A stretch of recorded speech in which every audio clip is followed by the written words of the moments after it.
Back on TYT Sports. Around the footballing world, I am not Francis, although I'm dressed You wish you were. I am dressed exactly like you would be if you were in studio. A sweatshirt, some jeans, some good socks, even a What about pocket ripped square, jeans? pocket Turks, whatever you want to call it. I don't have ripped jeans. I don't buy those. I'm not 16. Although I look 16. Haha, jokes, funny. Francis in from Scotland, or not really in from Scotland, Skyping in from Scotland because technology's pretty damn sweet. Bleacher Report did their top 3 best football signings of 2015. We've been talking a lot of best and worsts of 2015. Make sure to check out all the clips going up today. It's probably up already, is the best goalkeepers of 2015. We're going to go down the list with those as well. But in terms of the signings, Bleacher Report's 3 in order. Number 3 was Canty, if I'm pronouncing that correctly, I believe I am. Number 2, Douglas Costa. And number 1, Peter Cech, although I believe 2 and 1 could be easily interchanged because they've both been so damn good. Francis, do you agree with those 3 being the best, or do you think there's some that have been missed out?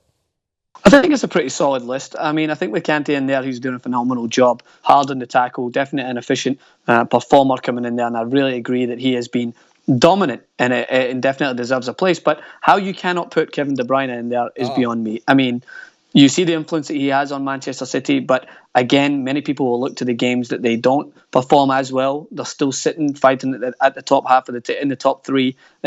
Every game in which they perform very well, Kevin De Bruyne is a huge part of that. If you see his performance against Sunderland, basically tore them apart inside out. And I know Sunderland are not the best team in the world to take that as a sample size, but he's done it on numerous occasions. He's clawed them out of, I would say, poor performances and given them results that they've thoroughly needed, especially in the Champions League, many occasions against Sevilla. I think that he has been a great signing so far.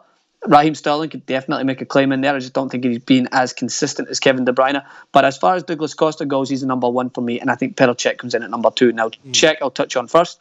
Many people were laughing at the fact that Arsene Wenger had only made 1 signing in the transfer window, but bringing in a goalkeeper was a crucial signing for them. Their back 4 looked a little bit shaky against Southampton, but Petr Cech, as always, pulls out some great saves when they need him to. He's been extra, I would say, motivational in his role at that team, because ever since the likes of David Seaman at Arsenal, they've kind of struggled for that figure that's going to inspire those around them, that's going to be a safeguard back there that they don't have to worry about. They've had some good goalkeepers in there, like Jens Lehmann, and of course Chesney was in there recently, but you just never really, I would say, were guaranteed a performance or for him to show up. He had a few off-the-field instances. So Petr Cech was that stability that they needed. But Jason, Douglas Costa, his statistics show how much of an influence he has been at Bayern Munich this season. I was on the Football Republic talking about this. He's out and out my, I would say, number 1 signing so far. The way that he's changed the Bayern Munich dynamic on the left-hand side since Franco Ribery has been out injured. They needed someone to fill that void. Arjen Robben, of course, comes in and out of the team depending on his injuries, so he's been crucial for them. And as I mentioned, his statistics show he's banging in the goals and also assisting nearly on the same rate as Ozil. Of all those players in there. So I think Douglas Costa for me stands out as number 1. Anyone in there that you think we missed? Well, one point to be made, I read online yesterday in the Reddit of threads, and it has to be shouted out. Douglas Costa stole Diego Costa's 2014-2015 form and brought it to Germany.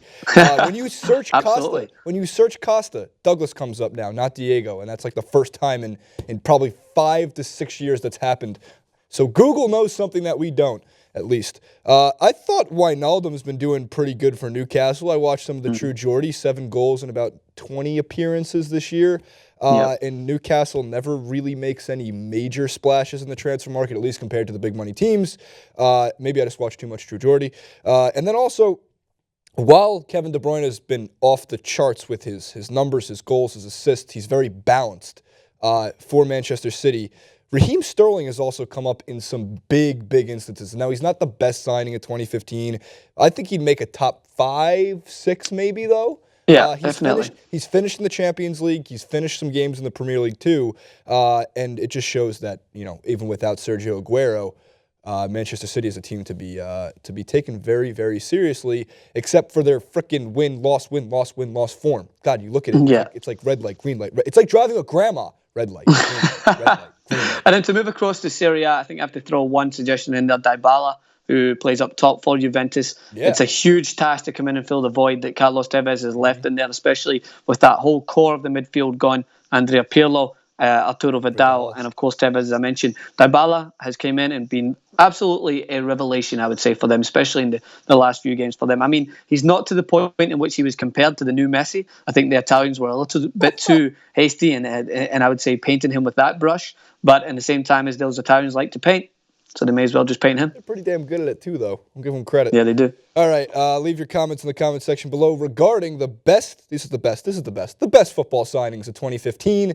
Do you agree with Bleacher Report's video listicle? Do you agree with our video listicle? Francis, myself, you can follow Francis at Francis_Maxwell on Twitter, at Francis Maxwell TYT on Instagram. He made a post on the Twitter yesterday about how you can go to his Instagram to learn more about Scotland. I went there and learned a lot about Scotland. It was social media inception. It was rain. It was rainy. That's what I've learned. That pretty sums it up. It's a house of learning doctors. We'll see you next time.